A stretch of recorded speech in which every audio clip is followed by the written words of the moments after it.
Okay, welcome to our X-ray vision and healing webinar.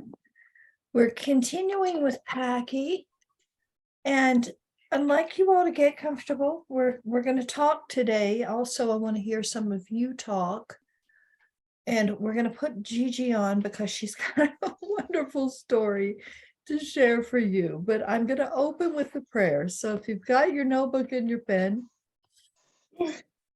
Our theme today is going to be, we're going to go into our cave and we're going to call our animals in there. And we're going to have them help us through blocks and fears. So with the Christmas season coming, it can bring up a lot of negative old patterns. And right now, these things seem to be coming up so strongly, because they want to be released and they want us to find a new way of seeing things, a new way of dealing with old problems, a new way of coming up against old emotional blocks, and realizing that we don't have to react the way that we always have. There's a different way of reacting. There's a different way of being able to take a step back from the emotional world that's so seductive. Some of it is utterly irresistible, that we get pulled into old fears and things that upset us and things that make us angry and things that would irritate us. And there's a new way of getting some distance on those things. And it's going to help us in every aspect of our lives, with our animal communication, with our animals, with the people in our lives, with the choices that we make, with the way we view ourselves in our future. And what better time than Christmas time to let go of the darkness and herald in a new light, a new light. So I'd like you to take a deep breath and envision just that. Envision your body's gathering light. You're gathering light 360 degrees all around you. With every breath you take, this oxygen's drawing in light. And all around you, there's light trying to support you. That light's coming from angelic beings. That light's being able to reach you. You can allow light into dark places in your bodies and your minds. We're to see what Spirit has to tell us today. And our prayer, I claim my divine inheritance. Your kingdom of God is at hand. The riches, power, glory, and might of this kingdom are yours today. You do not rob others by entering into the fullness of your kingdom of joy, your kingdom of abundance. You recognize that all people belong to the same kingdom. You're merely claiming for yourself what you would that the law of good should show itself unto all. There's no law of human heredity imposed upon you. Oh, I love that. Okay, a lot of us are it's family reunion time, Christmas time. Bring on the horror movie. It's time for all our monsters to come out. I love this. There's no law of human heredity imposed upon you. So we don't have to carry patterns that don't need to belong to us. We came to clean these patterns. Evil has no history. Okay, that's incredible. Limitation has no past. That which is opposed to good has no future. The eternal now is forever filled with the presence of perfect life. You always have been and forever will remain. a complete and perfect expression of the eternal mind, which is God, the living Spirit Almighty.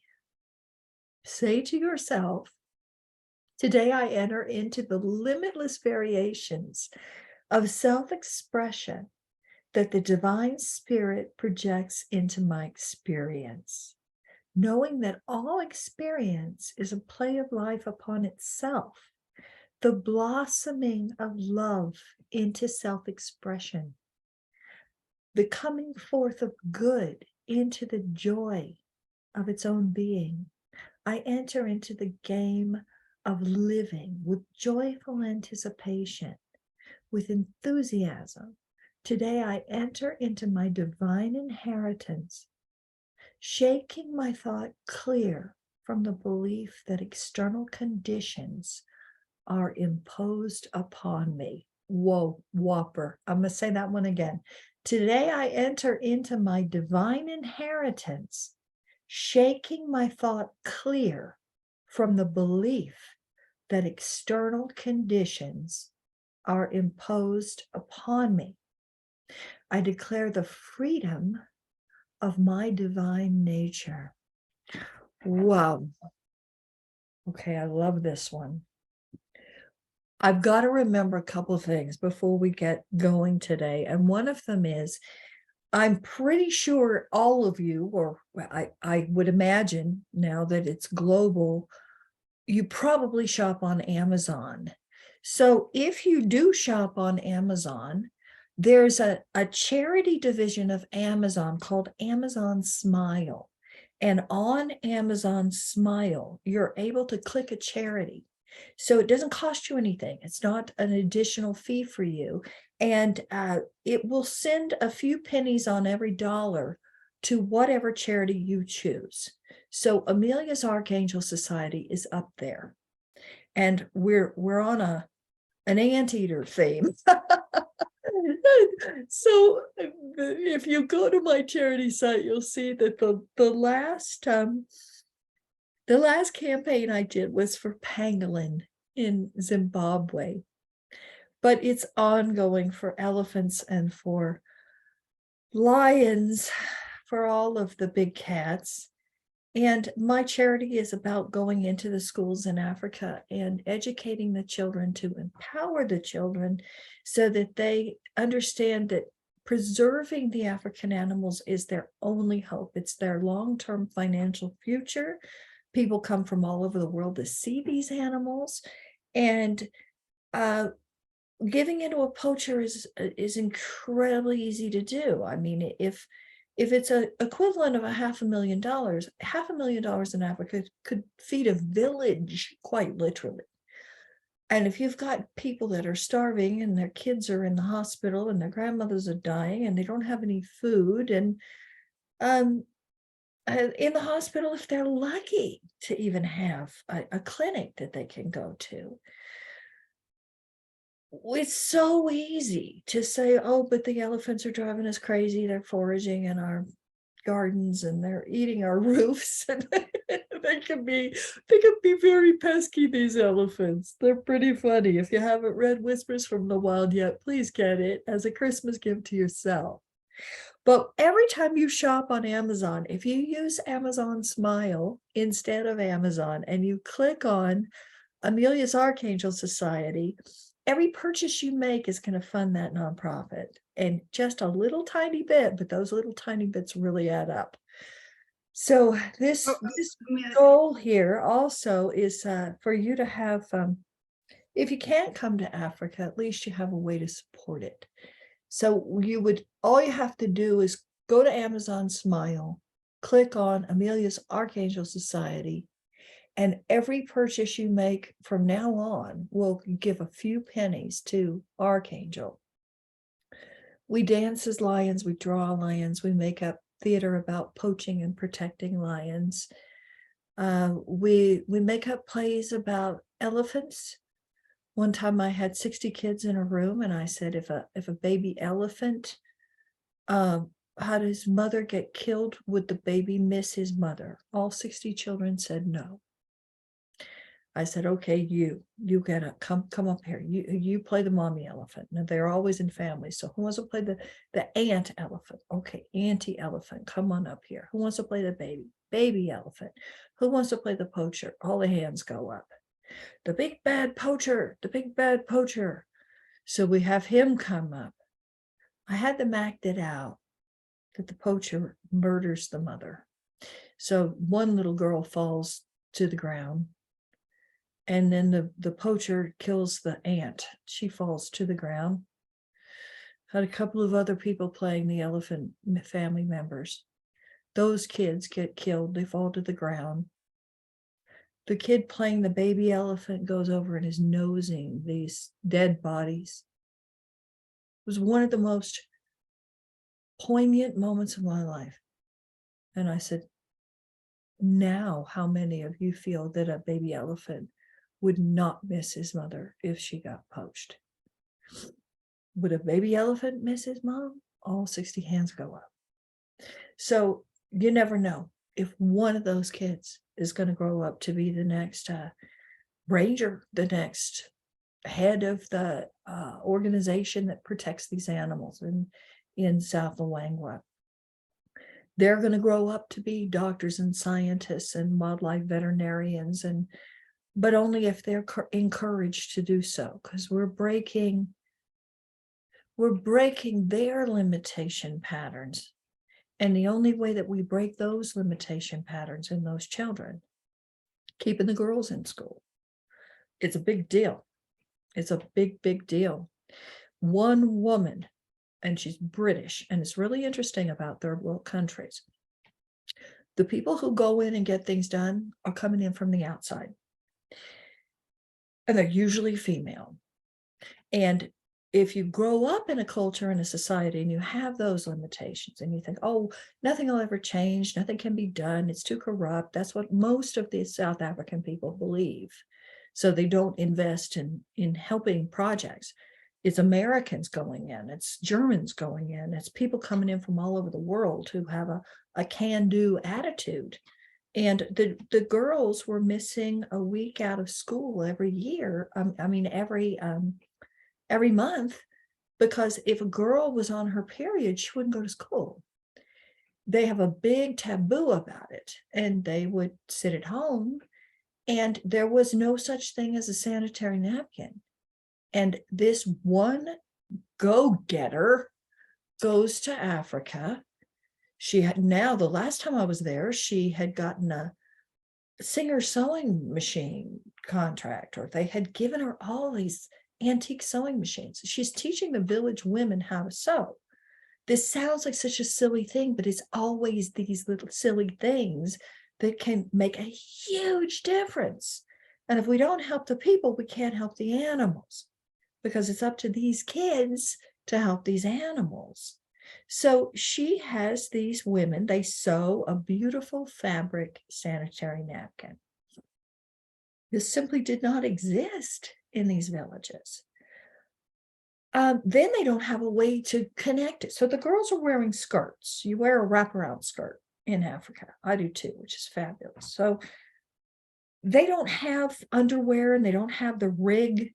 So then they have to invent that. And now they have a makeshift thing that'll clip it on so that you can wear a sanitary napkin. The problem's almost solved. Then we find out that the girls have a taboo about washing them, because everything in Africa is put outside on a laundry line, so everyone can see your clothes. One of the things I love the most. I love hanging my clothes in the sunshine in Africa, and so that they can dry on a clothesline. And they smell wonderful after they've been outside in the wind and the African sunshine. And so she develops a kind of apron that has little pockets in it. And the girls can hide the sanitary napkins when they want to hang up the apron so that they dry in the sunshine. Now, what she changed was that all those little girls who were going home and sitting at home a week out of every month are now in school. I go in, I work with the kids, the girls in the schools. I love to work with the girls. Most of the girls drop out of school, empowering the girls that they can stay in school. They usually have to go home and take care of somebody else's baby. And it might be their great uncle or their grandfather or their grandmother or extended family. I've had some of my favorite ones who are actually all the way in college have to drop out to go take care of somebody else's baby. So they're learning now that they can go to school, stay in school, and we're talking to these girls about getting jobs. You can be a ranger, you can be a nurse, you can get a job on a safari park, even if it's being a masseuse, being a cook, being a waitress, being a bartender, being a housekeeper. Every single person's job is important. The woman who went in to do all this is an incest survivor, and she's very open about it, and that's why she's able to deal with the girls who are at least between 75 to 100% are incest survivors. So a lot of it's still going on because it's part of their culture. And there aren't a lot of women who are willing to go down there and face this and be with these girls and say, yeah, I know your pain. I know your pain, and you will survive this.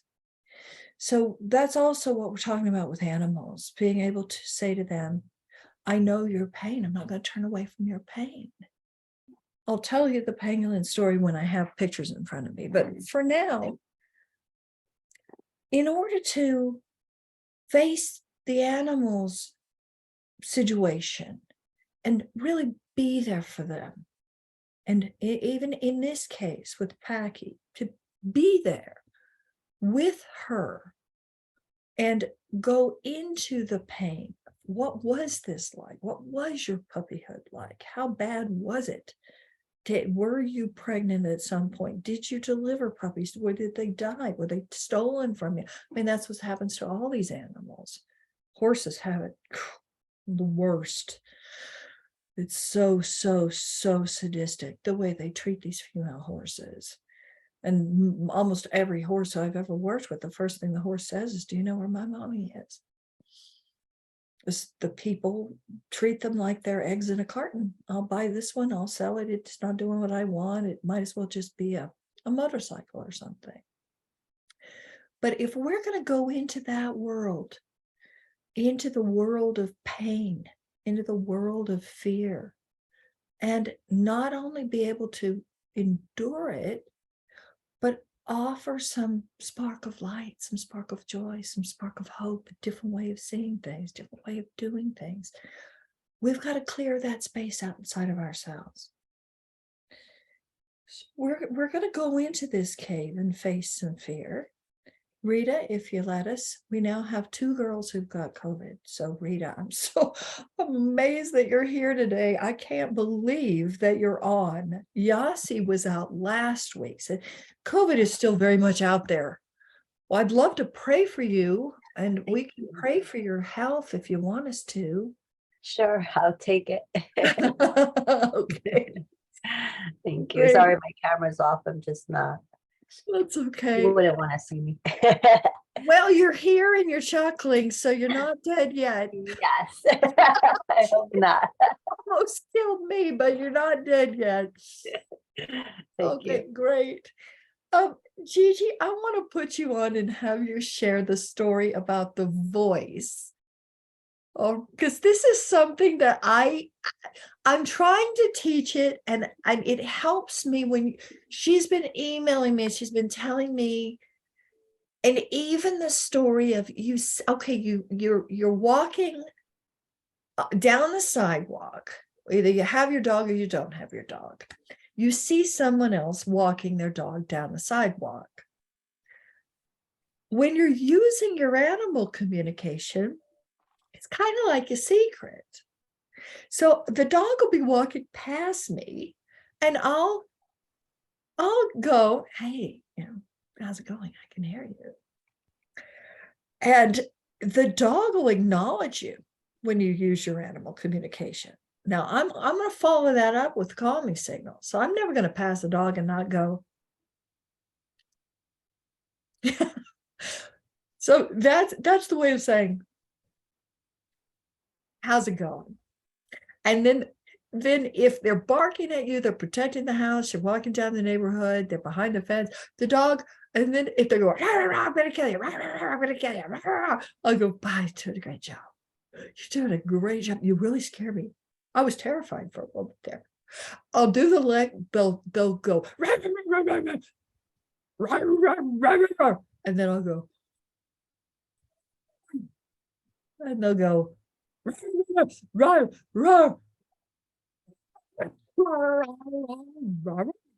then I'll go, oh.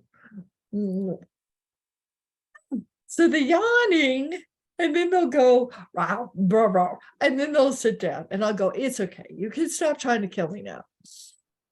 But there are the telepathic messages that are exchanged as I'm walking past somebody else's animal. Now, one of the funniest ones is people always ask me, are animals different around the world? They're very, very different, just like humans are different. The animals don't act the same in France as they do in Italy, as they do in Canada, as they do in South Korea. They don't even look the same. And I've been walking down a street of Paris in Paris and try to talk to the dog, and the dog, we do not speak to strangers. And oh, excuse me. Or I'll try to talk to another French dog, Parisian dog. The dog will look up at me and go, we do not believe in that. You will not read my mind. And I went, oh, excuse me. So they're going to act the way their humans taught them to act. And one time I had this cute black guy move into my apartment building years ago. He had an adorable dog. He was a bulldog.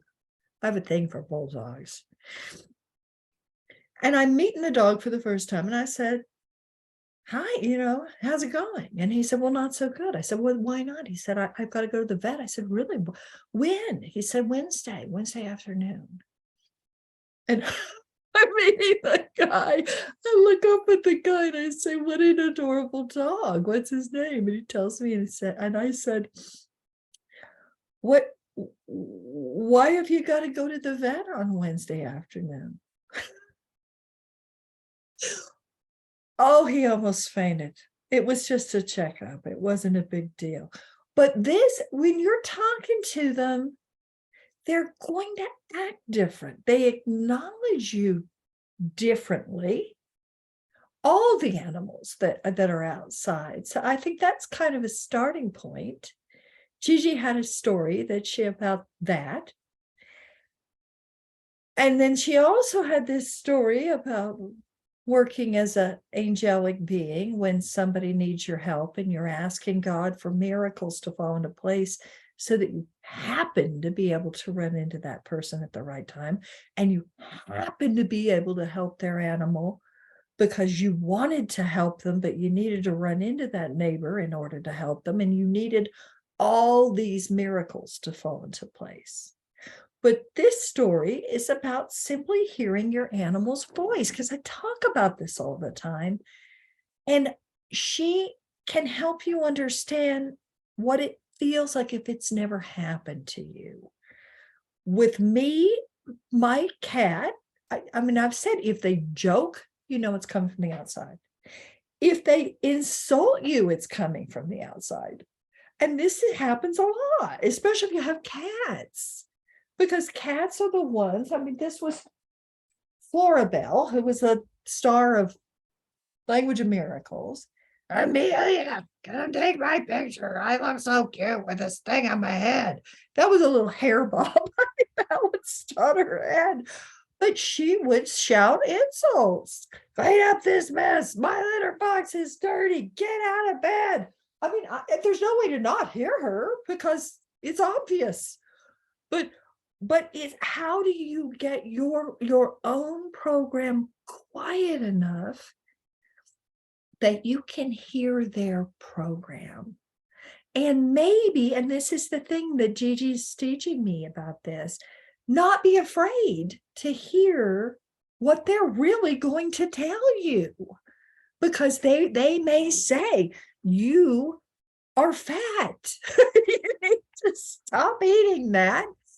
Get off the couch, put the ice cream away, and let's go outside. I mean, they're going to talk to you like that. And I think sometimes people don't want to hear it. So, Gigi, tell us about the voice, because it's just so great. So you want me to tell the story? Yes. About So, the blanket. About the blanket. oh, the blanket. Oh, okay. Uh, so what happened that day, it was that honestly that day I was so extremely happy. I had few things in the morning that happened to me, and I was so happy, and I felt so like blessed, like grateful, and I was feeling just very, very happy. And I had to go to this store to buy some crafting paper and to work. And we always go with Paki. We always take her because it's difficult for her to move around by herself. So now I am taking her with us everywhere. So we went there, and I took her with me to the store because pets are allowed to come in. So I put the leash, and we went to the store, and I grabbed my stuff, and she loves to go smelling around. So she was smelling around, and then I thought it's okay to let her go and smell the place.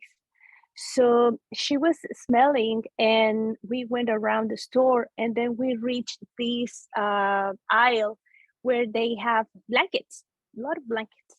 And then she was smelling. And I saw the blankets from distance, and I was like, oh, they look nice. And I told her, wouldn't it be nice to have one of those? And then she was sneaking and looking, like choosing one. But then I realized that I didn't have enough money to get one. So I told her, but you know what? I think you have enough. Better not. So she turned around to me, and she was like, okay. And then she continued walking. And we continued walking to the end of the aisle. And then it was the spot with sales, all the things that they were on with the price off. So before she turned around, I said, wait, 1 second. So I started looking, and I was just seeing around, and I saw big piles of paper, pattern paper. It was so beautiful. And then I told her, wouldn't it be so nice to have all that paper? And then suddenly I heard this voice telling me, you have enough, let's go. And then she pulled me, and I was like, what? I was just like, I didn't know. I just continued walking, and but my mind was just like, it was me. I heard that from outside, and then I turned and I see her, and she was like, let's go. And I want to comprehend what it would happen. It was my mind. It came from the outside. I think I just said that. It was really confusing my mind to understand if it was me or if it was something else, because it looked like I think I already heard that, but then it wasn't me. So we went to the cashier, we paid. And when we went to the car, I was just laughing and like, I can't believe it. I think I did it. And then when we were in the car, I was telling the story to my husband, like, you know what, this thing happened. So by the time I was telling him the story, I was able to do what Amelia didn't tell us to do, like being outside of the scene and then narrate the whole stuff to someone else. And it's when I realized that it wasn't me, that it didn't come from me. The first time I say it, but the second time it wasn't me. It came like a deja vu, but it wasn't my voice. It was her voice.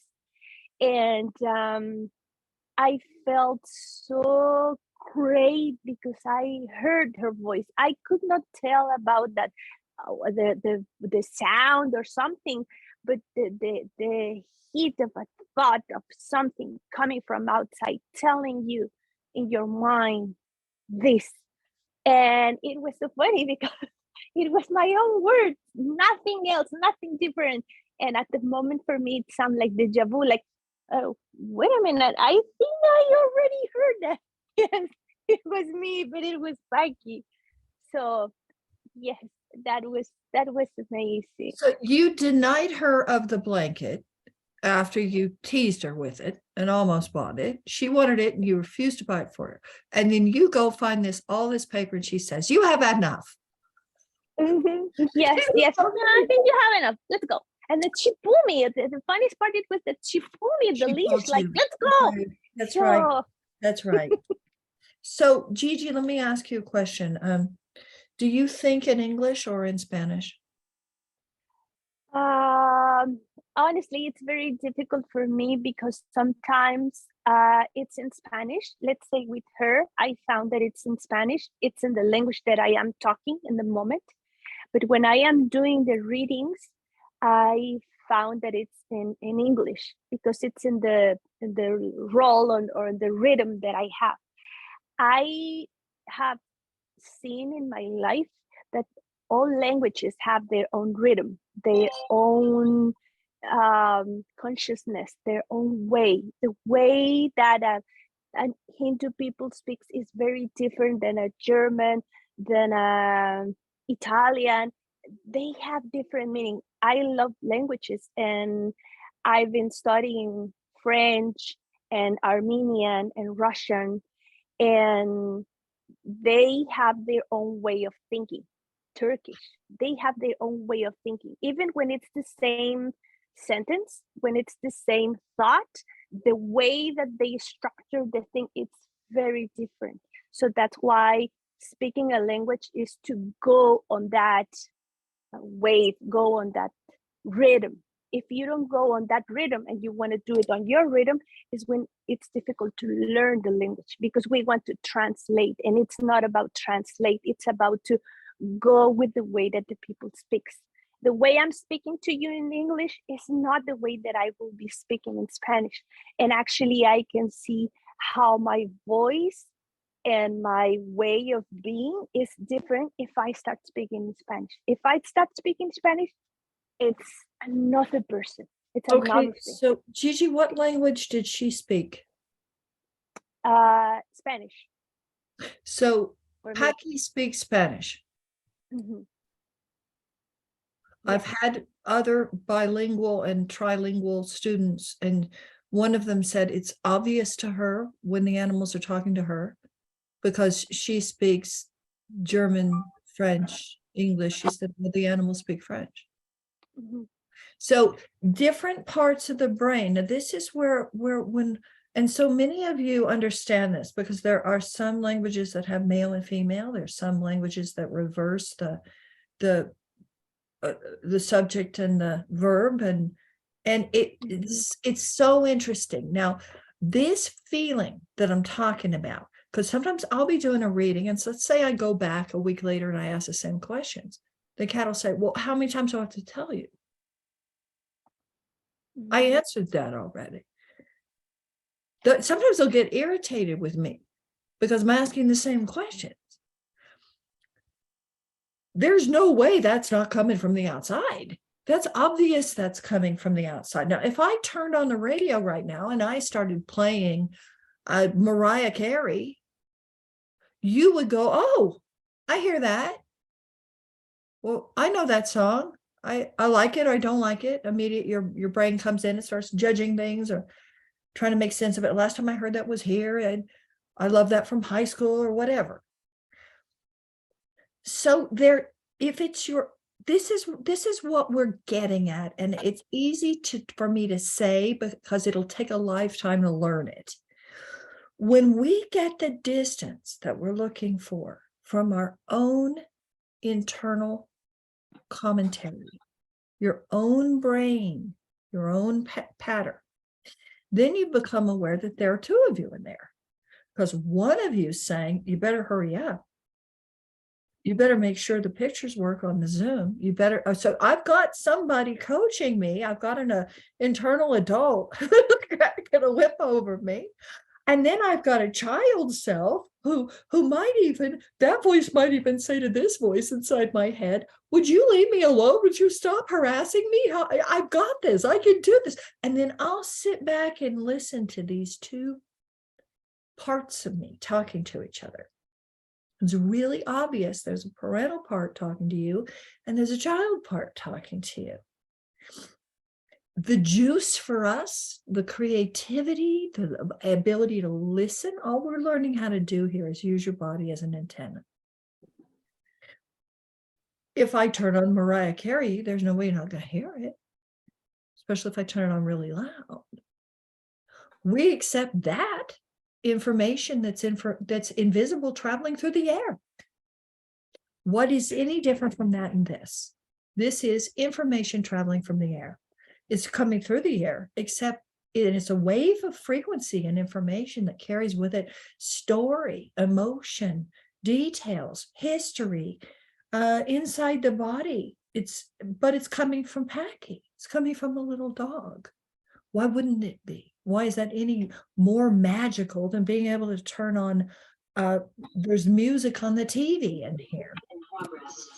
So when we're able to take a step back from the voices that are running inside your head, if you do have an intuitive hit, and then there's a voice that comes in and tries to criticize you or squelch you, you're making that up, it can't be right. Who's that? And that's what my whole, I've got something called cleaning out the attic in the Amelia's Magic meditation. So we're talking about that childhood experience where there's a voice inside of you who's trying to school you and keep it all in order. And that's important part of the brain, the analytical part of the brain. But even Einstein said what's wrong with the world right now is that we've given authority to the wrong part of the brain. That part of the brain is only here to make sense of things. She's only there to help you say, you better duck or you're going to hit your head. Be careful, that's hot, you're going to drop that. I mean, it's going all the time in there. But the next step, yeah, Gigi. I'm sorry. Now that you are saying that about how we been hit by a thought, I had another thing that it happened to me some a month ago when we had the vacation time in between webinars, that it happened, but with my cat. And it was that here on the couch, she used to sleep this side. And one day in the middle of the night, I was so hot and I needed some water. So I came, I didn't turn on the lights. I went to the kitchen, I had some water, and I thought I'm gonna sit on the couch just to refresh myself a little bit before to go back way. So I came and I saw her that she was here sleeping. So I sat a little bit quiet next to her. And I just went like this, like trying to calm down and to feel my body to refresh. And suddenly I feel this thing. And then I heard this voice telling me, what are you doing here? I was like, and she was just looking at me. And I was like, it's just because I'm feeling hot. But I go to the bed. Are you going to stay here? No, I'm going to bed now. Go back to sleep. Go back to sleep. And I just stay like this. And she just went down the couch and she went to eat and something. But it was this thing like, it wasn't me. It wasn't me. It was someone else. It was someone else. It was her. So that was really funny because she was next to me. She just turned and said, what are you doing here? Like, excuse me. What This is language your couch. What language did she speak? My cat. What language? Spanish. Spanish. Oh, wait, see, it's not necessarily that the animals speak these languages, it's that you do. If I'm teaching in Norway, all my students are going to hear the animals in Norwegian. Yes, yes, but the I'm way that I teaching- speak to them Yeah. is our connection. No, that's right. No, but what I'm saying is it's going to get filtered into your brain. So Irene is going to hear things in Italian or other languages that she speaks, but it will be because this is the way your brain's taking in information and it's trying to organize it so that you can understand it. Now, stay with me while I try to make this point. When we are able to take a step back from our own thinking, we're able to now drop into a deeper place inside of ourselves. I want you all to do it right now, where there's no thought.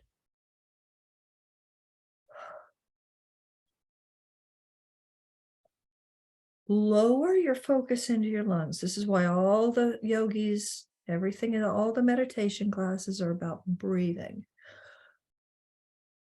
Another wonderful, think about the bottoms of your feet. There's no way to let your mind run and think about the bottoms of your feet. Now, the you that you are, the presence of being present in life, you're conscious, and you're even conscious of being conscious. There's another level of awareness. When you're able to take a step back from your own program and you're not identifying anymore with the emotions, the problems, the drama, the thoughts, the fears, and we're able to take a step back from that emotional world and envision that that entire emotional world is like an ocean that you can engage in or not. You don't have to be in there splashing, swimming for your life every day. You can actually come out of it and go, oh, look what I was so caught up in. I got all caught up in this drama and this chaos. Well, that drama and chaos is what the three-dimensional world around us is. It's a big play. There's happiness in it too. There's excitement in it too, but it's not who you are. It's not you. Then we can entertain the idea that even the thoughts that you're having, you could be wrong. They may not be true.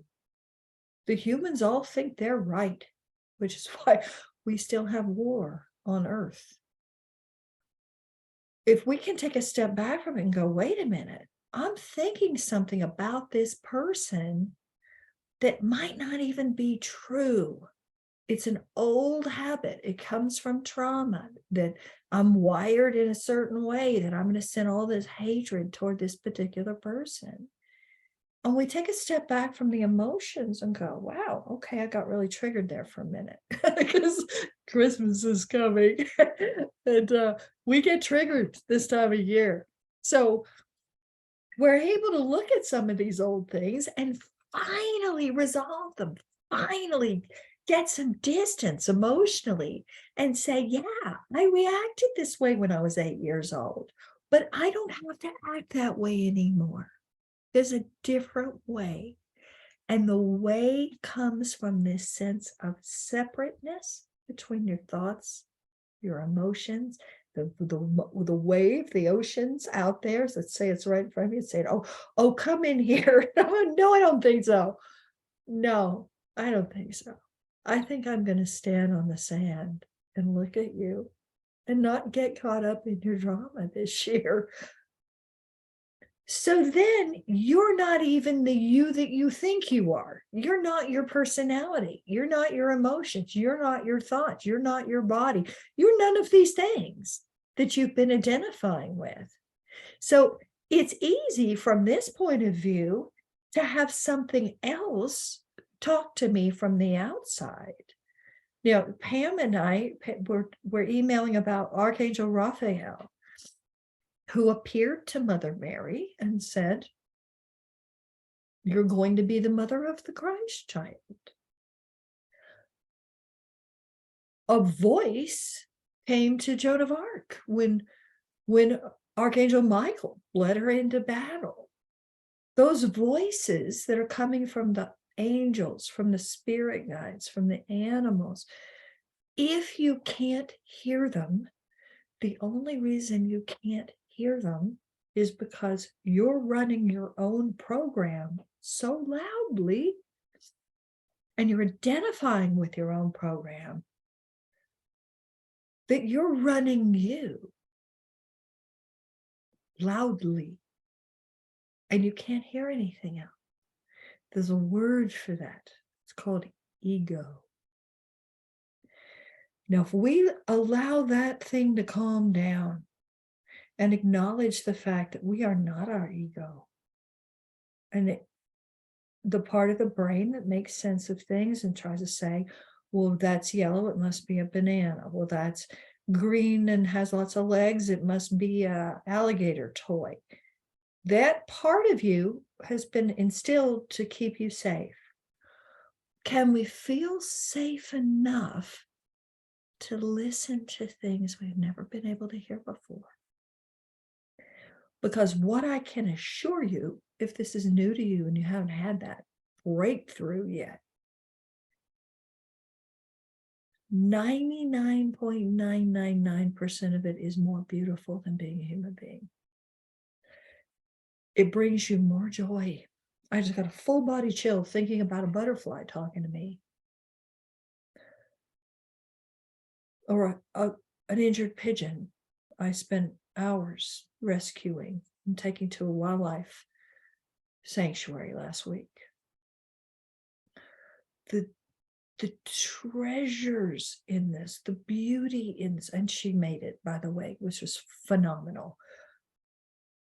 Creating space for in your life so that you can be quiet.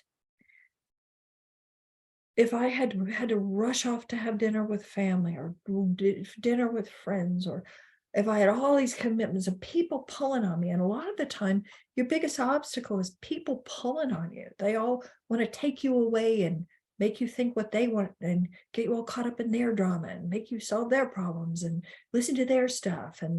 And we've got to find this space for ourselves so that we can get quiet, we can get some rest, we can log on with God again, which is Mother Nature, and she's coming from the earth like a geyser, like a fountain of light that can fill our bodies and rejuvenate us. We need to find that place. And what I'm seeing now, and I know how corrupt the Christian religion has been because of political agendas and control. But think about where this child was born. In a manger, in a horse trough, surrounded by animals. And there was no space in the hotel. He was out with the animals in the barn, so that nothing but animals were around the Christ child, supporting him, protecting him, so that he could grow up safely. He might not have made it even through those first couple of weeks if he'd been in the inn with the humans. Who knows? That's this sanctuary. You are that Christ child, that Christess energy, that Christ consciousness. It wants to wake up inside of us. It gives you a new sense of presence and security so that you can be quiet and start listening to the world around you. And they do have different voices. So sometimes you're doing a reading and you kind of sort of feel something, and it seems like your own mind identifying something. And that's okay too. It may be your own mind that's talking to you and says, Saint Bernard, say Saint Bernard, say it was a Saint Bernard named Bernadette. So that might not sound any different from the dog's voice. But what I hear is cartoon voices. They're all, it's shocking. And you know that it's coming from the outside. The same way I could, turn on the shuffle on the TV and say, is that Prince or Michael Jackson?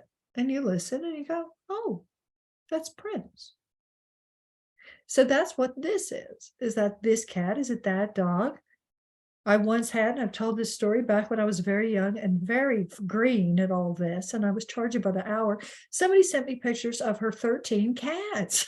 She wanted me to do a reading on all 13 cats for the same price that I would charge for one cat. And I did it because I was young and I was curious. I just laid out the photographs. This was before internet and people would mail me photos. And I listened to them all talk about each other. And they were all, and they start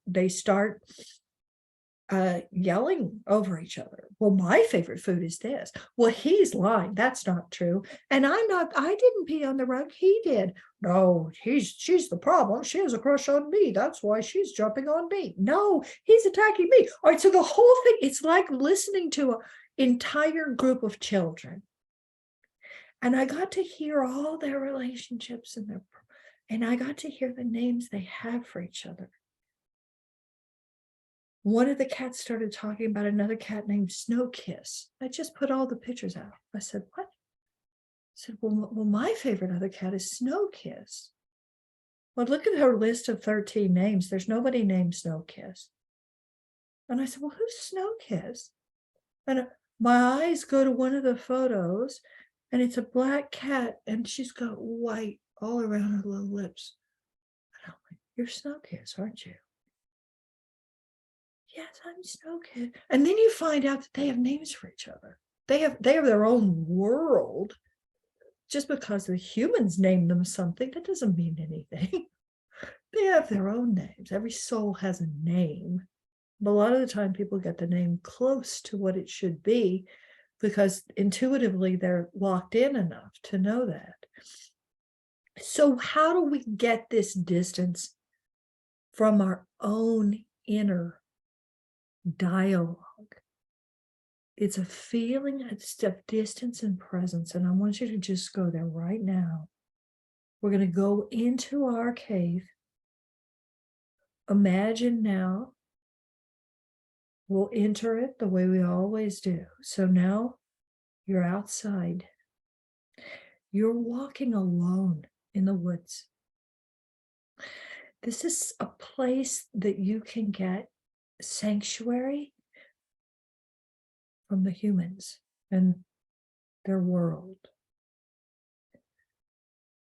And you can get some distance even from your own problems. Take a breath in and walk down. And what you're seeing in front of you is a gigantic oak tree. Let me see, I think I drew it.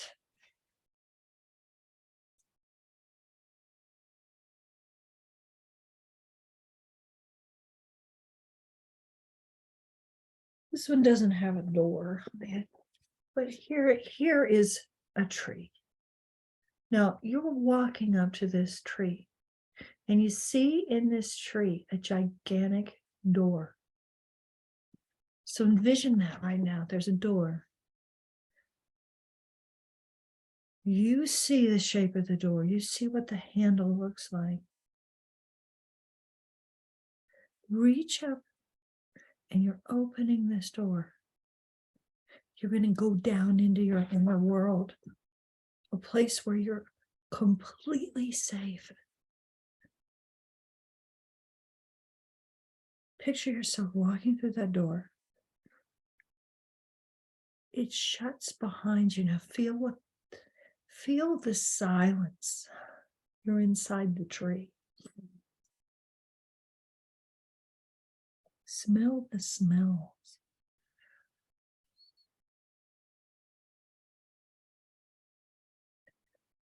Listen to the quiet.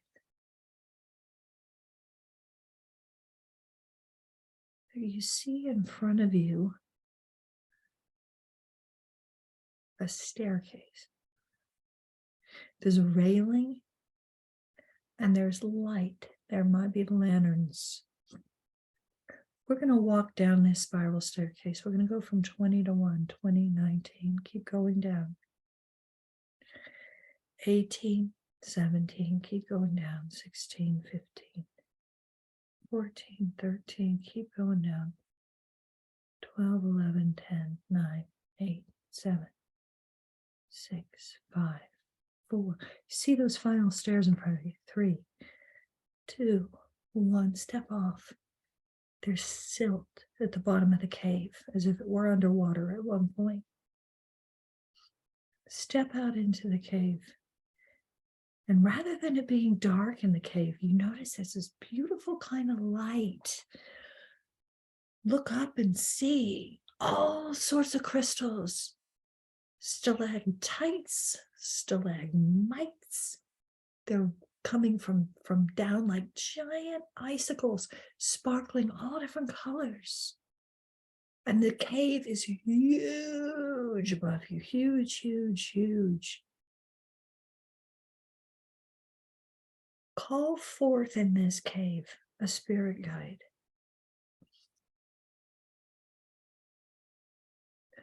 My spirit guide comes on a song. I hear the music he's making on his flute before I see him. Hear them coming.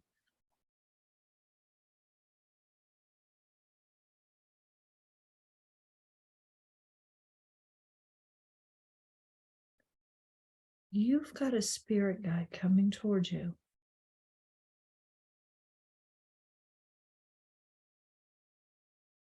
And it's somebody that can help you speak to animals. That can help you with everything in your life.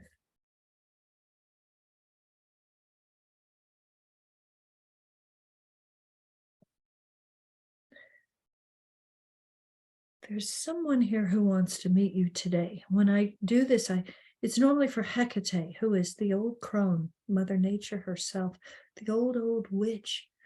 Someone's coming forward here. He's a wizard.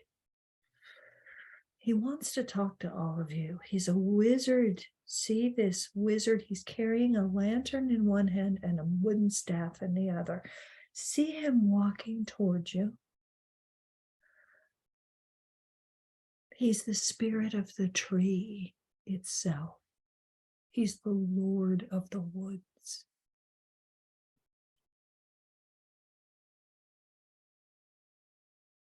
He's the spirit of nature, the male aspect of this spirit. Ask him what you need to do in order to get so quiet that you can actually hear them talk when the animals talk.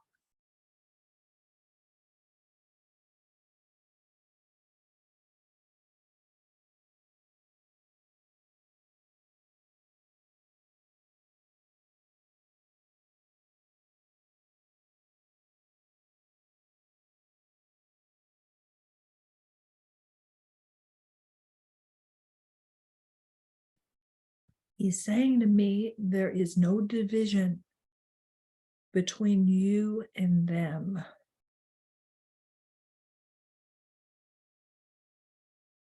The isolation is an illusion.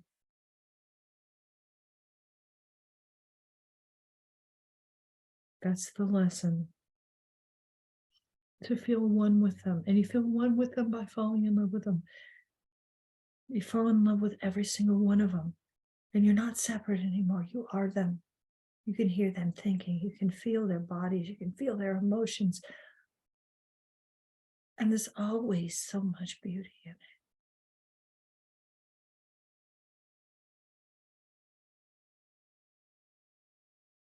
Now, I'd like you all to call forth an animal who's a protector. Envision there's an enormous cave door and they're parading in. We got a very, very, very big female bear. See her coming in. We've got a wolf. See that wolf coming in. Here comes our anteater. Our anteater sucks up all the negative emotions, sucks up all the pieces of fear.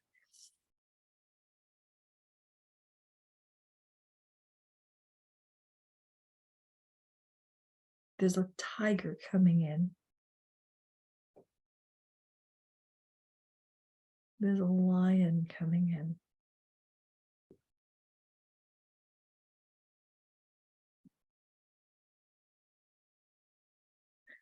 Somebody very big, but she's making her way under that cave wall, under that ceiling.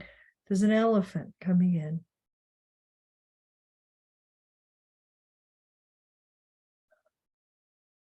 There are lots of other little animals. There are bunnies hopping into our space. There's raccoons. There's squirrels. Polar bear. There's a whale blasting in, even from his face in the water. There are dolphins. They're in a slightly different realm, but they're here. Feel these animals coming and completely surround us. There's a stag, the gigantic, like a reindeer, antlers. Some of you might not like this, but I have a cobra, a spitting cobra. She's coming in.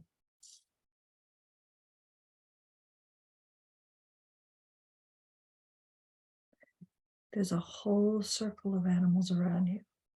They're going to help you now work through a fear. So envision, you don't have to tell anybody what this is, very private.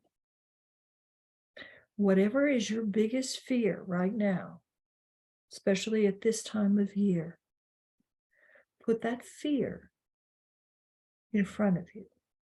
So you've got animals all around you. You've got our magician, our old Merlin. He's going to help us through this. Now there's a big screen that is appearing in front of you in the center of the cave. And the screen is showing a fear. There's something coming up that you don't think you can handle. You don't want to deal with this. You don't want to go through this. You wish this wasn't in your life at all. Summon it, and we're going to put it up on that screen.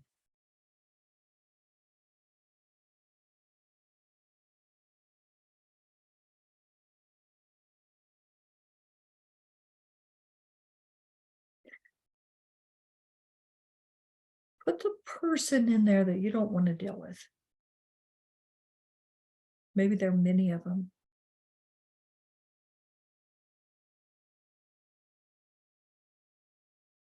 And see them upset, whatever they're doing that scares you so much.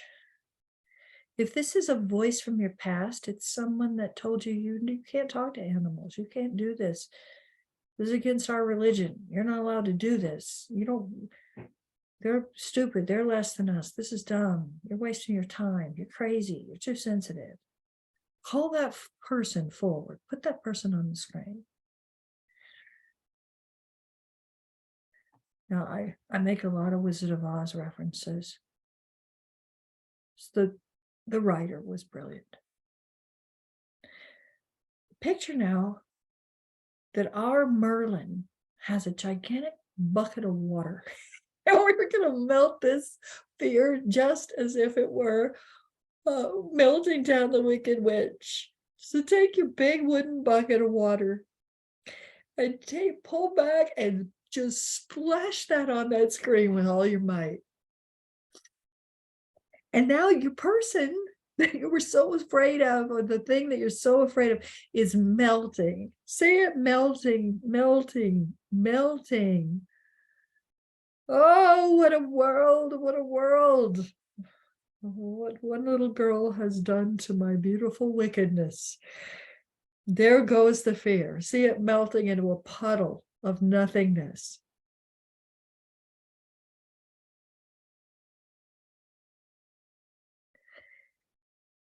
Put your hands on the screen. And when we put our hands on the screen, and there's all the emotional fear around this person or the situation, and I see that as a big, gray, thick, dense wall. It's been there your whole life. Seems very real. Put your hands up on that wall. Put your hands right through that wall, and the wall shatters to the ground. Just falls right down to the cave ground. And now that here comes our pangolin, and he's sucking up all the little bits of the wall, shards, dust.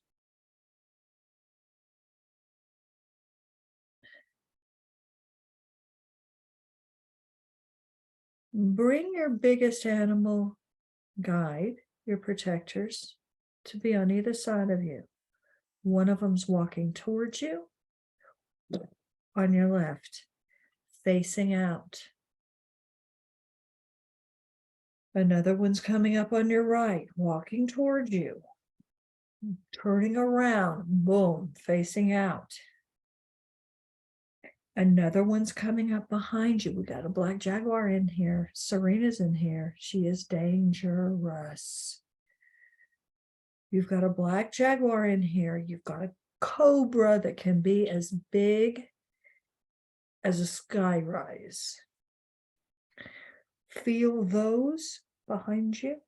Everyone's protecting you. There's another animal coming up in front of you.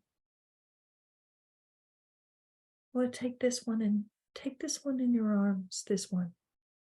Hold this one against your heart, against your belly. This one is your childhood comforter. This one's going to keep you safe. Now look up at your Merlin and say, bring me the true form of this being that created all this fear. Show me what they really look like.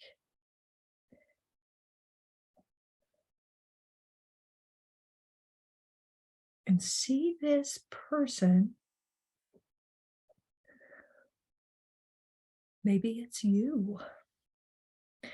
Ask them, what was the lesson here? What are you trying to teach me? What am I trying to learn? And see this person that you were so scared of, or situation you're so scared of, is something really funny. It's like a little elf. It's a cartoon. It's a little animal, some fairy creature. It's not scary at all anymore. And this being is going to tell you what you're trying to learn. You don't think you're big enough to manage a fear this huge, but you are.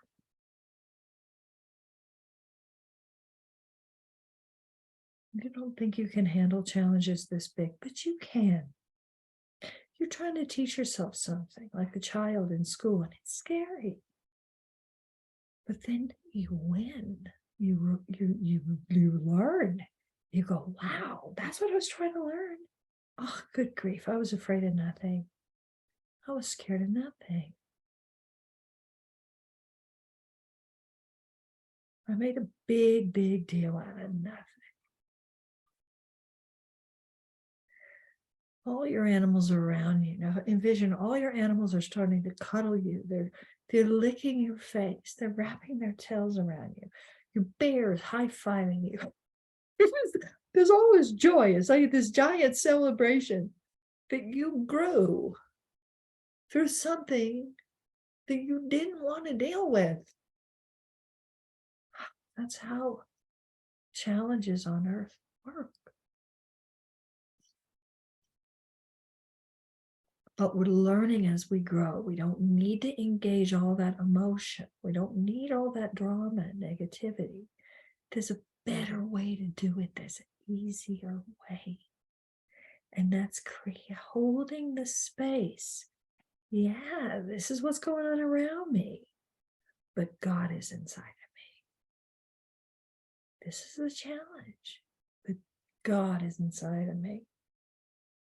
this person's really upset and wants to blame me, but there's God inside of me.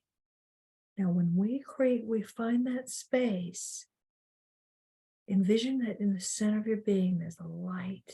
You're glowing with a golden light. And that with every breath you take, that fire that you are gets bigger. And the light's starting to move through the cave. The light inside of you, you're in the center of all your animals.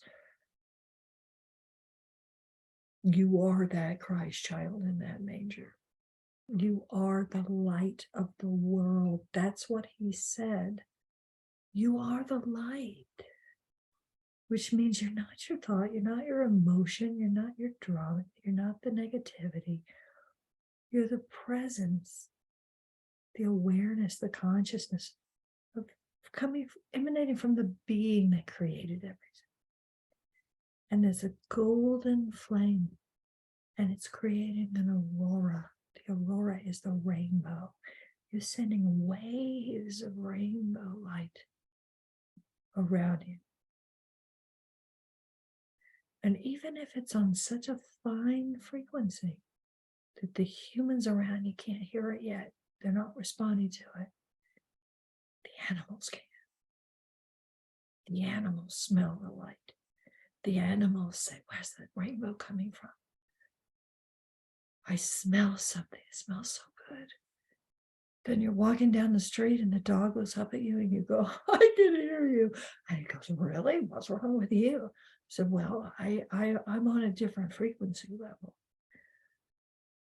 And I can hear you and I love you. And thank you for doing what you're doing to help that person.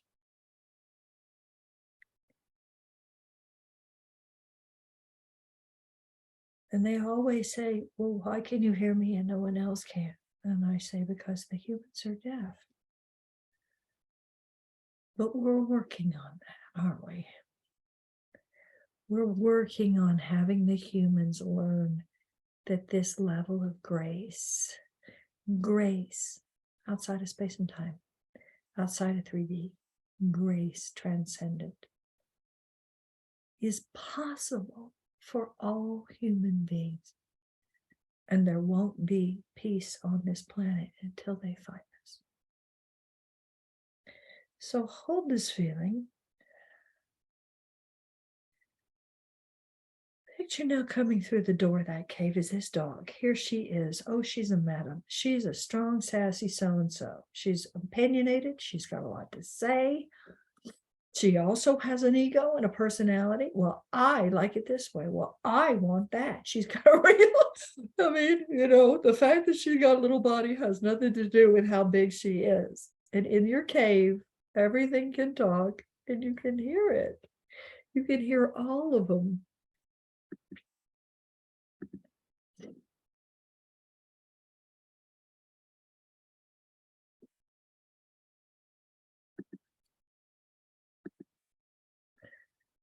Oh boy, here she comes. If you already started your reading of packing on Sunday, we're just going to continue.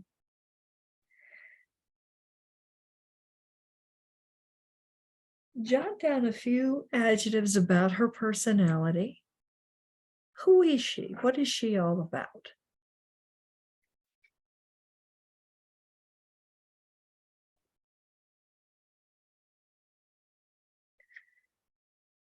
Acknowledge the fact that she's taken the form of a dog, but that's not what her soul is. No more than you've taken the form of a human, but that's not what your soul is either. She has a soul. Ask her, why did you take the form of a dog? And who are you to Gigi? You're an important angelic being. What are you here to teach, Gigi? What do you do for her?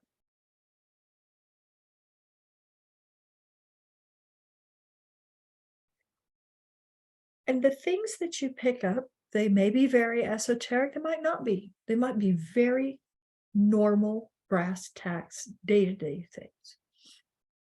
Most of our animals are our alarm clocks. Most of our animals are our workout coaches. They make you go out and walk them whether you feel like it or not. They create an order to your life. They create structure. They offer comfort. So look at how they parent us. These are not our babies. We're their babies. We don't own them. They own us, if we're lucky. Ask her, what's going on in your life today? What kind of message do you need to get across to her? And let it be something very small. Day to day, what's happening in the house? Now, at this point, I just chit chat. I'll say, is she decorating for Christmas? It's a big deal for animals. If somebody drags in a tree from outside, boy howdy, they're going to talk about it. If they see her decorating a Christmas tree, they're going to tell you all about it. They'll tell you about the ornaments, the colors, which ones are fragile, how they have to be careful. Cats will show you all sorts of things about that climbing that tree. Dogs will probably try to pee on that tree. Ask her what's going on in the house with the holidays coming. Are there presents being wrapped? Are there new kinds of food being cooked? Are there smells that aren't normally in the house? Just let your mind explore that direction.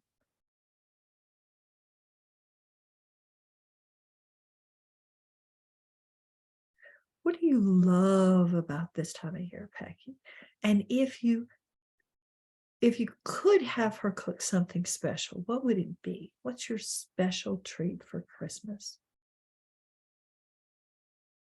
And if she gave you a Christmas present, what would you want it to be?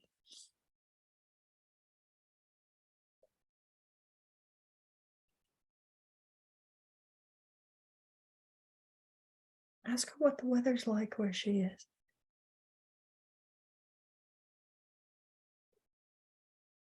That's a big deal for dogs when they step outside and suddenly it's gotten cold or wet. I'm not saying that it has, because Gigi's in Southern California. We don't know what the weather's like there right now.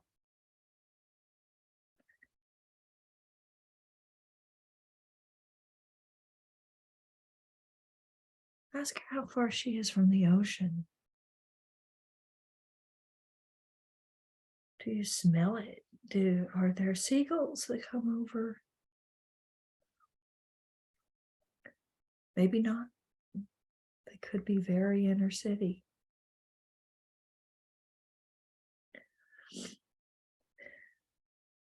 Ask her where's her favorite place to go. Is there some special thing? This is a great time of year for concerts and outdoor markets and craft fairs and Christmas parties or things happening with the children or in the park or costume contests. So there's something she's looking forward to, or she's overheard them talk about.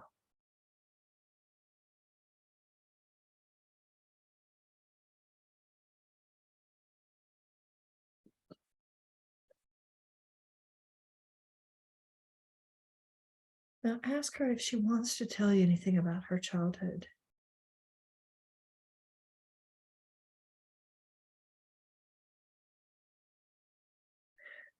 This is a big change, a big happy life that you have now, Peggy. What was it like in the beginning? When she was first born, what was her first memory on Earth? Or was she outside, inside? What was the weather like? What was going on with her mother? How many brothers and sisters were there? Now we send the thought, we pull back into that silent presence inside of us. We shut our eyes. And let's pull up our movie screen again. Pull that movie screen up in front of you. I'm back in the cave. I've got a big movie screen. And it's like a crystal ball. You can go into Packy's past and you see visions like you're watching a movie. Where did you come from? Why did you come to this earth? Did you know that Gigi was going to find you eventually? Write a few words about her childhood. Write a few words about, does she know where she is? What country is she in? What weather is it?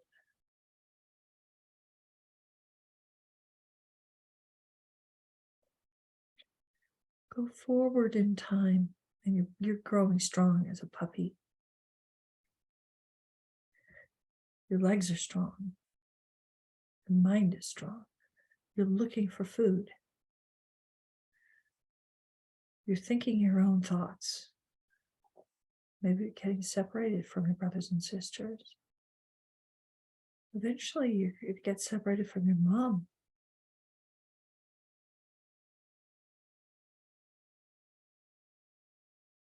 Does she have angelic guides guiding her to Gigi?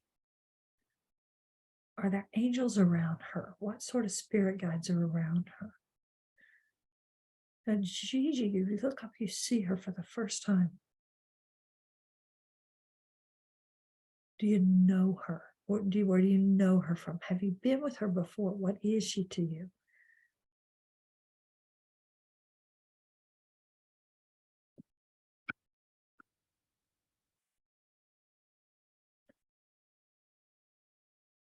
We're coming up on your 1 o'clock. If you need to stand up and stretch, I'm not going to break your concentration.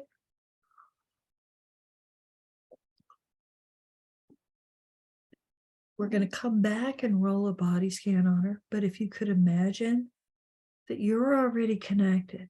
So if you stand up, your legs are her legs. Your feet are her feet. Your back is her back. Your mouth is her mouth. Your ears are her ears. Don't think another thought about yourself. Put your entire concentration on her. Stand up and take a little break. Don't let your mind go anywhere else.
going to go to another picture.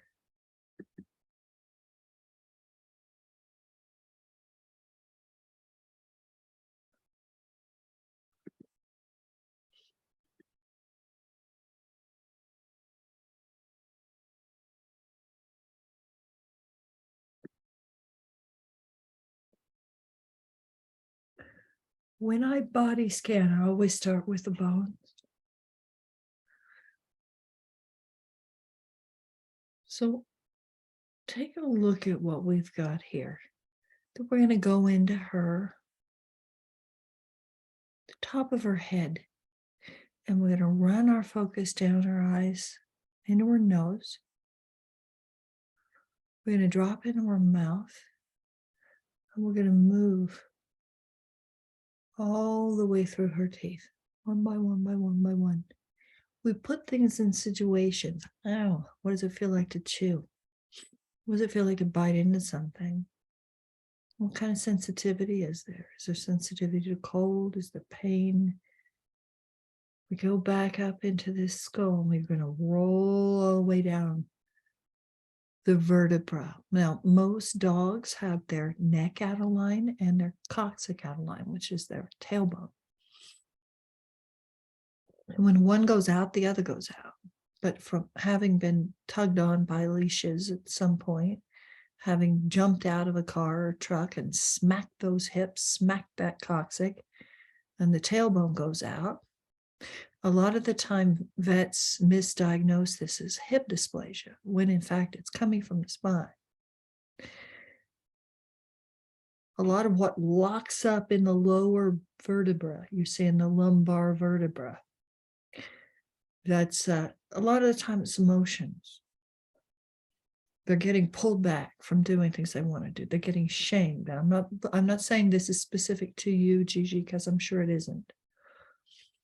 Most dogs go through life being told no, no, no, no, no. They're being shamed. They're being blamed. They're being misunderstood. They can't talk.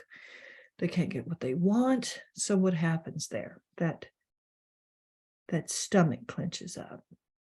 That liver starts to get overloaded. They can't run the way they need to. They can't get out in nature the way they need to. They can't run free.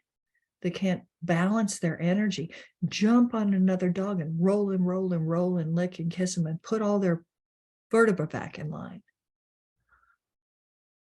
So I'd love for you all to become aware, particularly this week, of how often you say no. They will understand an isolated no, but they don't understand don't. When we say don't, we visualize what we don't want. Don't jump up. That means jump up. Don't bark. That means bark. Don't bite. That means bite. Don't attack the other dog. That means attack the other dog. We're visualizing what we don't want. We're seeing what we don't want. We're feeling what we don't want. And our words match what we don't want. So the dog takes it as a command, because you're sending all this information. And when I say, well, why did you attack the other dog? He'll say, well, she told me to. Why do you bark when she told me to? So they think they're doing it right.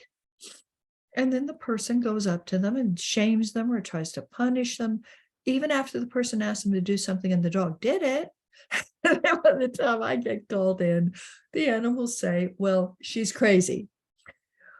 She does nothing but send mixed messages. I do exactly what she tells me to do, and then I get in trouble for it. Same thing with all the show horses. Freezing at the jump. Well, she told me to. Well, she freezes. Her body clenches up. I don't want to scare her. So they're doing the best they can to try to deal with human monkeys who send nothing but mixed messages. We don't make sense. My biggest pet peeve on earth: don't shout their name when you mean no. The same thing. If you look at the dog and you go, Zeus, and it means come. But then he does something you don't like and you go, Zeus, And he goes, she's calling my name. I know she's upset. I know she's mad, but I must be doing something she didn't want me to do, but I don't know what to do because she's not giving me that information. This is where we have to get the separation from our own thoughts and emotions to have enough presence to realize we're shouting their name when we mean no. We're shaming and blaming to manipulate, which does not work. The soonest the dog gets an opportunity to bolt out that door and run for his life, he will. Your cat will punish you. I had one that used to poop in my pumps. Or when I would go on my weekend holiday, my little jobs and have my little uniform, he'd pull it out of the suitcase and pee only on the suitcase, on the uniform, nothing else, just the uniform. So if you've got a cat, they will get even with you. Dogs, the shaming, the being told no, the being shouted at, the being never being able to do anything right, eventually it's going to grind them down. They're going to end up with all sorts of health problems. And it's because of the way that we're treating them and the tone of voice that we use with them. So the psychic sandwich is you visualize what you do want. Rather than saying, don't jump up, you say 4 on the floor. If you can go into the body and actually just stalk them, body scan them, and feel your paws on the floor. But if I'm going to say 4 on the floor, I'm going to go into the body of that Great Dane and feel the ground under me. That's a yes. And you're going to get treats. I'm not a person who believes in starving dogs. Food treats are good. Having a pocket full of little treats, it's a good idea. The woman who trains the dogs for the FBI does it. So always the food treats, the what to do, giving information, and the why. And this is what we didn't have as kids. Most of us had, you will do what I tell you to do because I said so. That doesn't work with animals. You have to explain why. This is why I don't want you to run out in the street. This is why I don't want you to do this. And we send that negative with all our might. And then we go back to our positive psychic sandwich, the last piece of bread. But this is what I do want. You're visualizing. Thank you so much for announcing that the postman is here. Now, relax your throat, relax your mouth, relax your, and you're going to get a wonderful treat. There's a constant substitution that has to go on. I'm never going to say, no, that's mine. You can't do that. Well, he's not a slave. He's not less than me. He's not a toy. Say, yes, I understand you love to chew on that shoe. I got a new shoe and it smells great. And you're excited about them too. And you want to chew on it. So I'm going to say, thank you so much. Here, this is mine, but this is yours. But you can have this delicious pig's ear. Yes, this is my blanket, but this is your beautiful spot and your soft blanket in the sunshine. There's always rewards. There's a collaboration that has to go on. Not only am I going to give them something wonderful in exchange for the bad thing they're trying to do, I'm going to make it better than what they're asking for. And then when the day comes that I say to that cat, I'm sorry, but I really need you to go in this carrier to go to the vet. Zip, no problem. I really need to take you in the car, and I'm going to put on beautiful music, and I'm going to pet you through the bars of your cage. This is what's going to happen at the vet. She's going to want you to relax your body. We're going to take a little blood sample. It's going to hurt for a second, but relax and let her do it. And then I'm visualizing the reward afterwards. We're going to go get your favorite tuna treats and we're going to go home and play and cuddle. You always visualize the good thing at the end of the problem. That's how we get through vet visits and medicine and pilling them and doing things I don't want done to them. They let me do it to them because my collaborative relationships with them are complete. I don't just substitute. I'll give 10 times more than what they could want. And then when the day comes, you need that dog to not run in the street or not attack the other. He will do exactly what you want him to do. You're never even going to have to ask your horse to do anything. When I coach my riders, they don't give physical commands. They think the horse does it.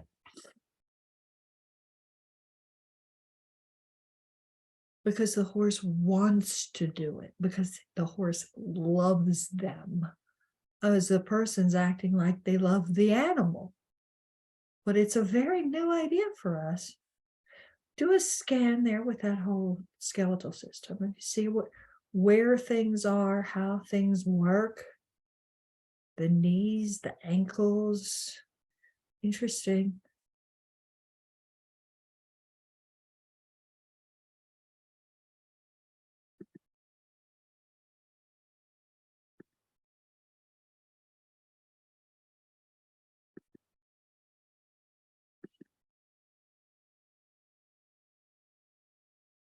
Imagine you're going to run your focus all the way through her skeletal system. I want to get into those teeth first. So you're jumping out of your body like a little tiny fairy, going into the top of Packy's head. You're dropping down into her eyes. What does she like to look at? What's interesting to her? You're looking out her eyes.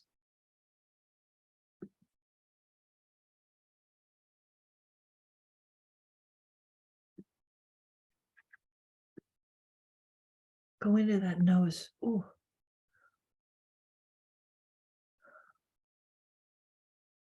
Are there any new smells in the house lately? Anything that she likes?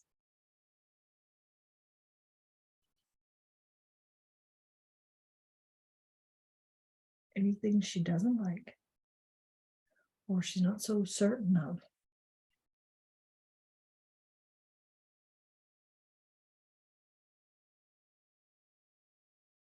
Drop down into her teeth. I'm going to bring you this other picture because you can really feel your way.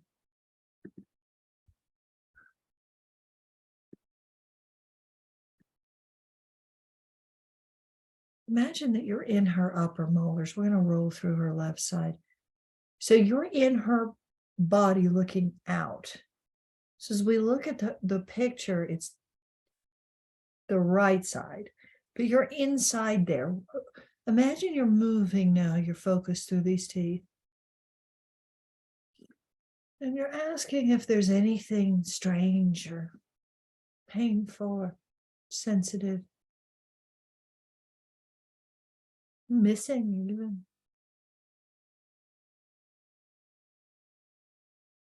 Drop down into the other side, roll your focus through those teeth.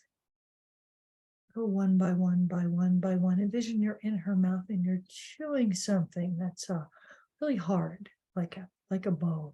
Yeah. Go down into the lower molars and go through the whole of the teeth. Now imagine that you're swallowing. Bring your focus down.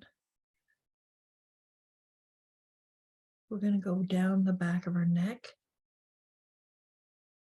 moving down each vertebra of the spine. Feel your own shoulder blades. Feel your scapulas. Feel right between your own shoulder blades. That's her shoulder blades.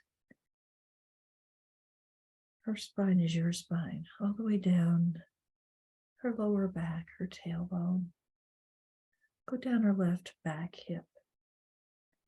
What do the muscles feel like? You've got a little tail, stands up. You could actually lie down or sit down and lick your own tail. Does your tail feel good? In that left hip. She's putting weight on that back left foot, standing up from having been in her bed, cross over to the right side, rolling down that hip, rolling down into that knee, into that ankle, into that foot. Bring it back up. Go down this front. Now this one, this is your front left paw. Your arm is her arm, all the way down. Look down at your little feet. Look down at your claws.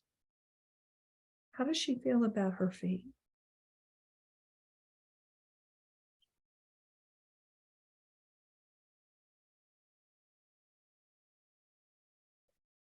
Move over to the other side, cross the chest, cross the heart.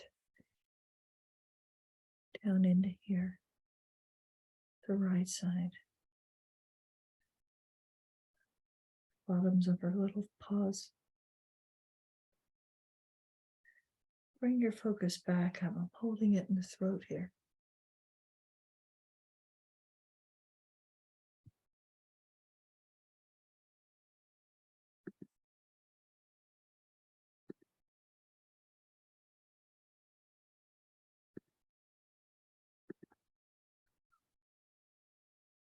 This idea of what's happening on the inside. Let's put ourselves in her chest. You're breathing. You feel your little heart beating. Is that heartbeat paced differently than your human heart? You have two hearts inside of you right now. How fast is the little heartbeat? Feel her lungs, feel her liver.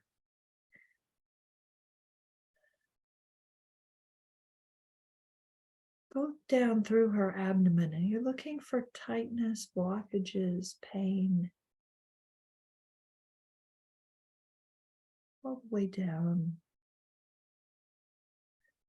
We're going through the spleen. Feel the kidneys on your lower back. Feel your tummy, your intestines. Now imagine the humans have decided that there's something wrong with your body, that they're able to make it work better. Do you have any idea what the problem is? They've been talking about a certain part of your body, an organ. The vet's been talking about something. It's inside of you and you're inside of her. What is it they've been concerned about? Can you hear words? Jot down a few words.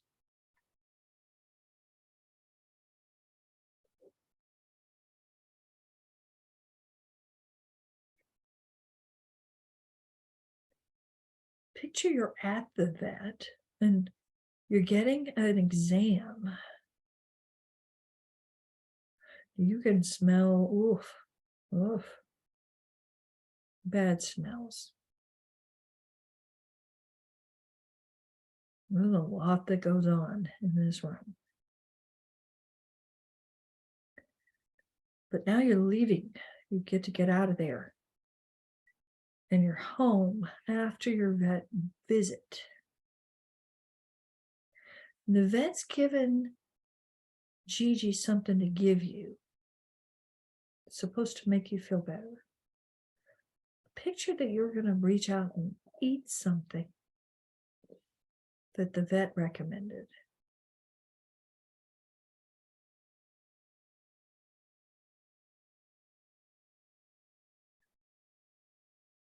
Roll forward in time a few hours. How does it make you feel? Does it make you feel better? Or do you check everything? More energy? We're looking for side effects, headaches, stomach aches, diarrhea, anything different with you? How do you feel about the medication?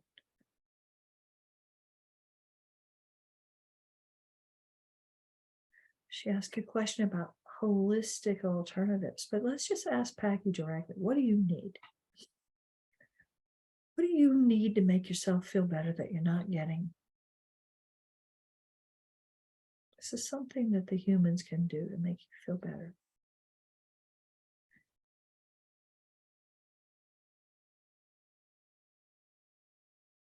Check what they can do inside.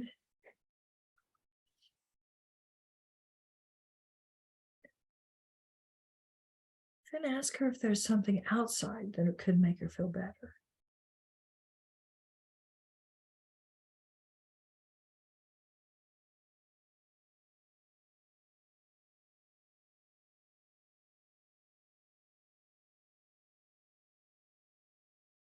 What are her favorite animals outside? What kind of relationship does she have with them?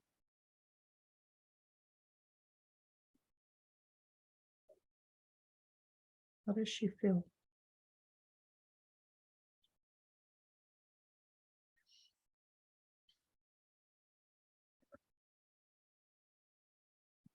We're going to pull out of this. So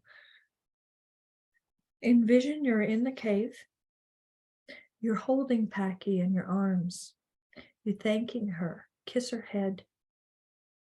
Thank you for sharing, showing us what's going on inside of you.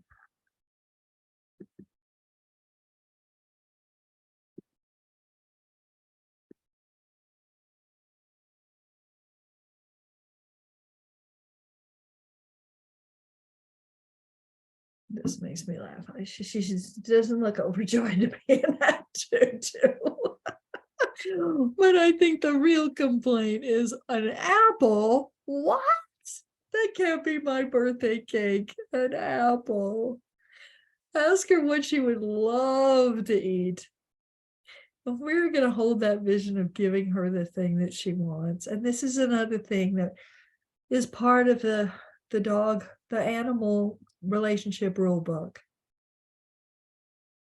If they show you something, act on it. They want a weekend at the beach, do it. They want a new blanket, buy it for them. They want to eat peanut butter, give it to them. So that they're not lesser than. They're better than. They deserve this and more. So if they show you something in a vision, act on it.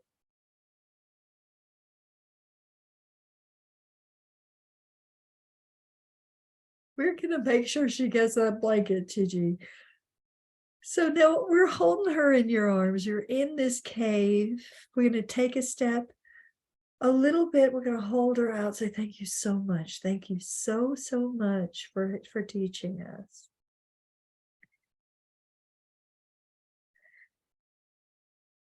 Picture her now saying, okay, she's going to walk out the door of your cave. Feel how different your body feels having done this meditation. How much more peace you have. Feel how much more distance you have from those thoughts and emotions that were bothering you before this webinar. There's a whole different way of viewing those things now, where they're not so important. This is important. We're not crazy for doing this. The people are crazy for the messes they're making.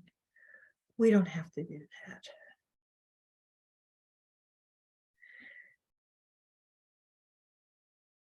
Thank your animals now. Thank your magician, our wizard. Thank all your spirit guide animals. And we're going to go through the door of that cave and get back on that stairway and start walking up. But at least one of those animals is following you up those stairs. Now, this feels different. You're not going in the outer world alone. You've got animals parading behind you. They're going to stand on either side of you, in front of you, behind you. They're going to completely encircle you, protect you, and guide you once you get back to your normal life. Picture you're going up those stairs now, up those stairs, up those stairs. And these animals are coming behind you.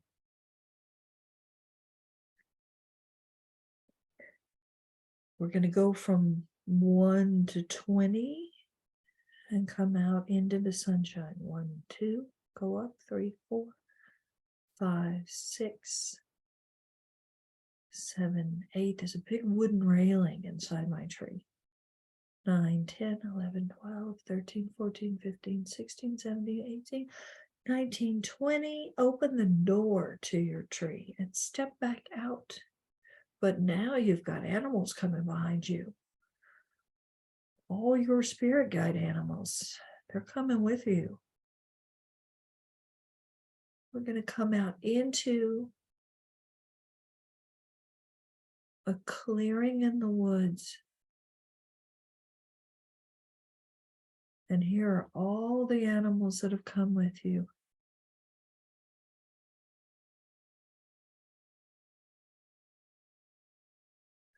Envision now Packy running towards you in the sunshine. And we'll end this with this prayer. So these animals are surrounding Packy. And we're envisioning now that from the center of the earth, there's a geyser of light. It's moving up through Packy's little paws, showering down around her. It's forming rainbows. Your aurora now, the aurora surrounding Packy. And we're saying every single thing inside your body is perfect in every way. The Spirit of God is present in every organ in your body. Every single part of you is going back into its perfection. It knows the harmonies it was created with. You're created as a perfect, perfect design. You are the perfect dog. We love everything about you. You're strong, you're healthy, you're smart, you're brave, you're big. And we're going to bring some people into this circle that need to be prayed for. We're going to bring Rita. Imagine here's beautiful Rita. Rita, your body is perfect in every way.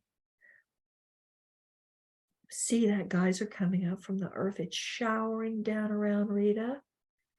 The rainbows are just cascading around Rita. It's taking the virus out. It's washing the virus away. See inside Rita's body being filled with new sense of harmony. She shed something that she needed to let go of.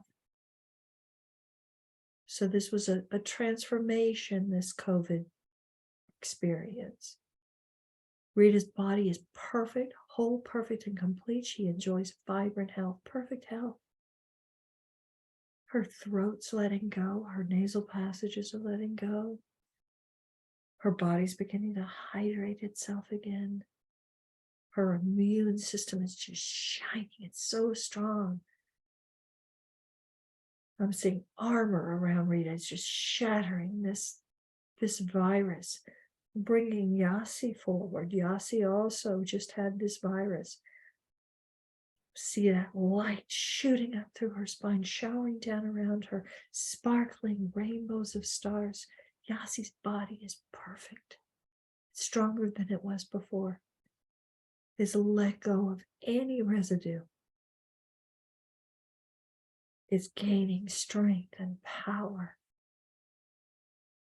If you need to be prayed for, or you need someone in your life prayed for, call them forward right now. The geyser just comes up out of the earth like a bamboo plant, just shooting up through their body, through their spine, showering them in rainbows of stars. The presence of God, the peace of God, the perfection of God is in every cell of your body. You're going back to its divine, perfect design. There's nothing here but joy, freedom, strength. Let's bring Natalie into this circle. Natalie coming forward. Natalie right in front of us from the center of the earth. She's discovering she's stronger than she thought she was. She's smarter than she thought she was. Her angels and angelic beings are bringing new blessings into her life, new opportunities, a new place to live, financial streams of beautiful new positive energy. We see Natalie completely healed. We see her and her little girl Josephine so happy. We roll forward in time to a time where all the problems have gone away. She's met everything. She's met every challenge. She's proven that she had more than enough to meet every challenge. And know that truth for yourself. You have more than enough to meet every challenge. This reservoir is inside you.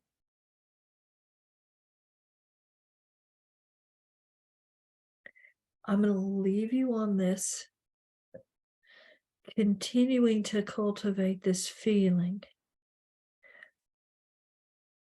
And I'm going to give you all one task because it's here it is again. I told you that no matter how I try to bury it in a cosmetic case, I turn around and there's something in the middle of the floor. Now, she teleported twice last week, and it's a pink ribbon. And then I drove across the desert, and I was going to ask you all to manifest a pink ribbon in an unexpected place in your life, just to show you that God/the universe responds to your thought like a mirror.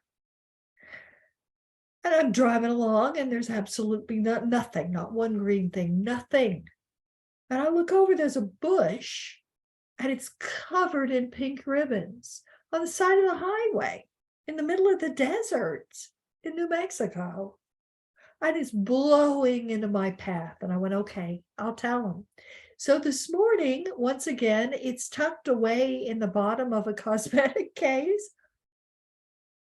But I left the bathroom, I came back in, and I looked down, and here it is. She's jumped out again. So here is she wants to tell you something. We've got a pink ribbon. So this week, I want you all to ask the universe to manifest for you a pink ribbon in a completely unexpected place and see where this shows up.